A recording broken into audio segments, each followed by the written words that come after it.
জুলাই ঘোষণা হওয়া মানে হচ্ছে সংবিধান বাতিল হয়ে যাওয়া, সংবিধান স্থগিত হয়ে যাওয়া, এবং সংবিধান স্থগিত হয়ে যাওয়া মানে প্রেসিডেন্ট শাহাবুদ্দিন চুপ্পুর যে পদ, সাংবিধানিক পদ, সেইটি অকার্যকর হয়ে যাওয়া, এবং সেনাপ্রধান জেনারেল ওয়াকারুজ্জামানের যে পদ, সেটিও সাংবিধানিক পদ, সেটিও অকার্যকর হয়ে যাওয়া, তাকে যখন তখন বাদ দেওয়ার একটা অজুহাত তৈরি হওয়া।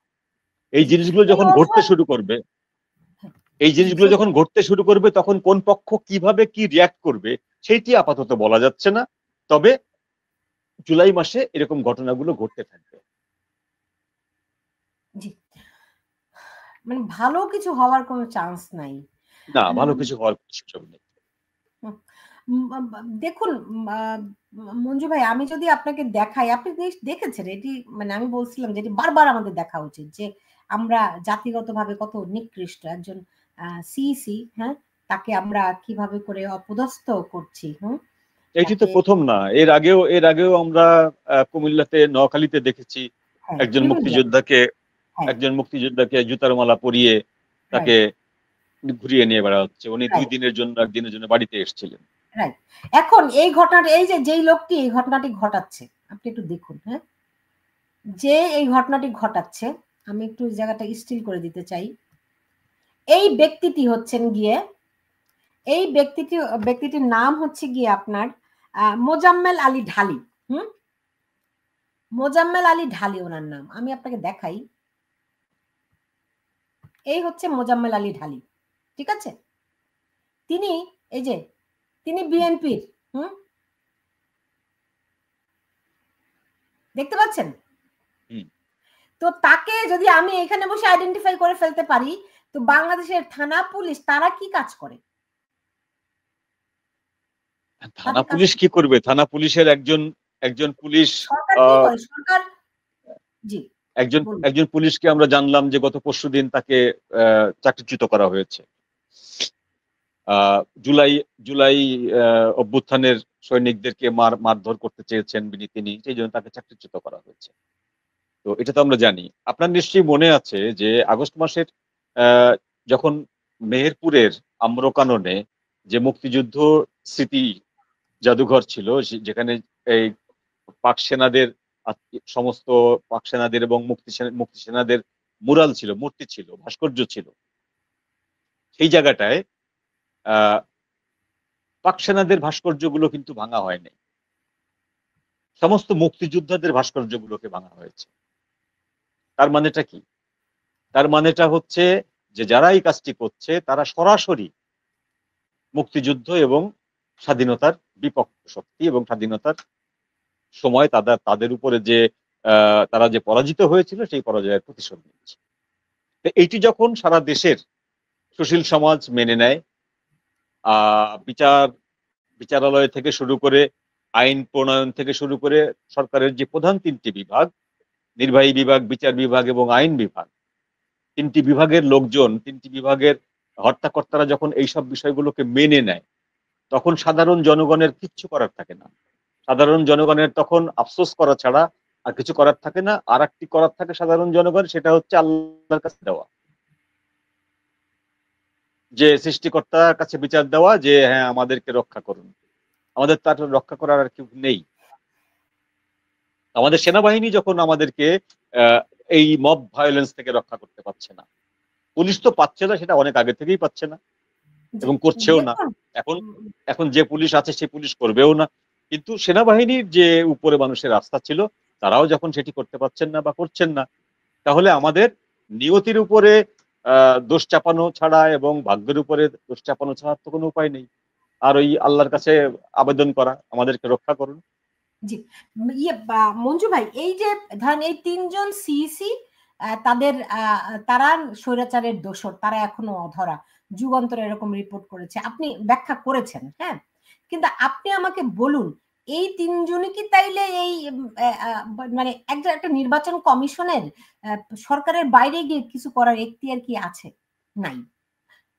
কিন্তু এর আগে যে সিইসিরা ছিলেন, এম এ আজিজ বলেন, আগের ধরেন বিএনপি আমলে যেই ভুয়া নির্বাচনগুলো হয়েছে, বিএনপি আমলে যেভাবে করে, আমি তো তখন নির্বাচন কমিশন বিট কভার করতাম, আমি নির্বাচন বিটের রিপোর্টার ছিলাম তখন বিএনপির আমলে, রাইট? তখন যেভাবে করে পুরো সিস্টেমটাকে করাপ্টেড করা হয়েছে, এর আগে কোনোদিন এতখানি করাপ্টেড করা হয়নি। এটা দায়িত্ব তাহলে বিএনপিকে নিতে হবে। এখন ধরুন যে যে তিনজন সিইসির বিরুদ্ধে কথা উঠছে যে তাদের আমলের নির্বাচন, এটা কিছুদিন আগে উঠেছিল, এনসিপি থেকেই দাবি উঠেছিল যে আওয়ামী লীগ আমলের 3টি নির্বাচনকে অবৈধ ঘোষণা করতে হবে এবং সেই 3 নির্বাচনকে বাতিল ঘোষণা করে সেই 3 নির্বাচনের পেছনে যারা ছিল তাদেরকে শাস্তির আওতায় আনতে হবে। তো আজকে সেটাই বিএনপির এই ঘটনা, বিএনপির করা মামলা থেকে সেই ঘটনাটা ঘটা শুরু হয়েছে।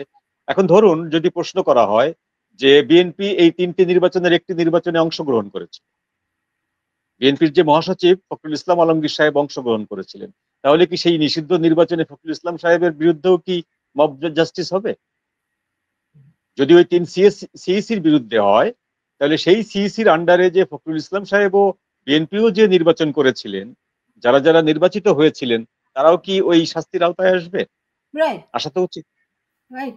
এখন আপনি আমারে বলেন একটু, ধরেন বিএনপি কি বুঝতে পেরেছে যদি কোনোভাবে লেভেল প্লেইং ফিল্ড তৈরি করা হয় আর আওয়ামী লীগ যদি কোনোভাবে নির্বাচনে অংশগ্রহণ করে, তাহলে বিএনপি নির্বাচনে জিততে পারবে না, এমন একটা জায়গা থেকে কি তারা মানে আওয়ামী লীগ নিধনে উঠে পড়ে লেগেছে কিনা? না, তারা বিএনপি মোটামুটি নিশ্চিত যে আওয়ামী লীগের নির্বাচনে আসতে পারছে না। যে কোনো ভাবে হোক আওয়ামী লীগকে ঠেকানো হবে। সেটা আমেরিকা বলুক, রাশিয়া বলুক, চীন বলুক, ভারত বলুক, যত যাই বিদেশি রাষ্ট্ররা বলুক, তাদেরকে বলা হবে যে না, একটি কনভিক্টেড দল নির্বাচনে আসতে পারে না এবং বাংলাদেশের নির্বাচন কমিশনের সেরকম কোনো সুযোগ নেই। এটি সরকারের কোনো বিষয় নয়, নির্বাচন কমিশনের বিষয়। তো নির্বাচন কমিশন তো আওয়ামী লীগের নিবন্ধনই বাতিল করে দিয়েছে। সুতরাং আওয়ামী লীগকে যদি সরকার বলে যে না, আমরা সাময়িকভাবে তাদেরকে বরখাস্ত করেছি, কিছু কর্মকাণ্ড স্থগিত করেছি, দল নিষিদ্ধ করিনি, কিন্তু সিইসি মানে নির্বাচন কমিশন যখন আওয়ামী লীগের নিবন্ধন বাতিল করেছে, তার মানেটা হচ্ছে আওয়ামী লীগ আগামী নির্বাচন আসতে পারছে না। সুতরাং এটি বিএনপি কনফার্ম যে আওয়ামী লীগ আসছে না, তারা ফাঁকা মাঠে গোল দেবে।